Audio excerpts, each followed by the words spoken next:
It was a primetime matchup between the Packers and the Lions in which the favored team went out and showed the young upstart team, you're still not on our level. We're just not used to that team being the Lions and the other team being the Packers, because that is exactly what happened for the fourth straight time. The Lions beat the Green Bay Packers. It was a 34-20 drubbing, a game that was not as close as that final score indicates. Matt Derry from Locked On Lions joins me now. And Matt, how did Detroit just pants the Packers on national television? They did it, Pete, the way they've been doing it for the last 2 years. Physical, ground and pound. Offensive line was absolutely dominant. You and I talked on the crossover on Thursday for Locked On Packers and Locked On Lions about the importance of getting Taylor Decker back. There he was at left tackle. You move Penei Sewell back to the right side, and all was well in Allen Park, Michigan. I mean, they just moved bodies all night. And I thought the coaching staff did a really good job on a short week of kind of knowing everything that Matt LaFleur had up his sleeve on the other side, on the offensive end.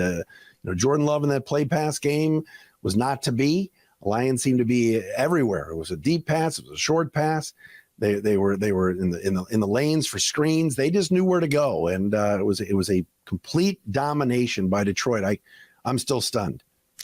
And defensively, I think the start of the game, I mean, the Packers at one point, I think they had 4 possessions and a negative yardage total if you include sacks in that, which I usually don't. But the defense played outstanding. Emmanuel Mosley still not back on this team. James Houston, one of their best pass rushers, is hurt right now, and Chauncey Gardner-Johnson likely going to miss the season, right? So how are they doing this with not even their starting group?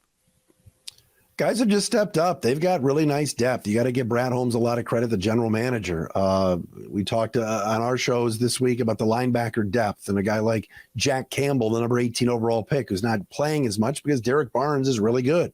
Brian Branch, who's the 45th overall pick, is an absolute stud already and a steal. Cam Sutton kind of shut down some of those Packers speedy wide receivers, and that Alex Anzalone had the tip that turned into an interception. Yeah, Anzalone played well, Jerry Jacobs. So it's just the guys that are believing right now, playing very physical, rallying to the football.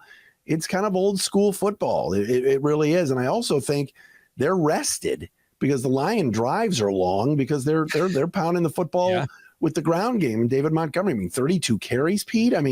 This is like 1984 football.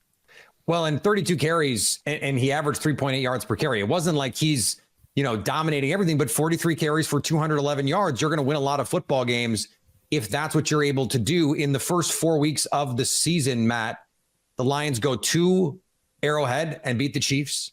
They go to Lambeau Field and beat the Packers, 2 of the toughest places to play in the NFL. What is the ceiling for this Lions team this season, given where we look around the league and we go, who are the dominant teams?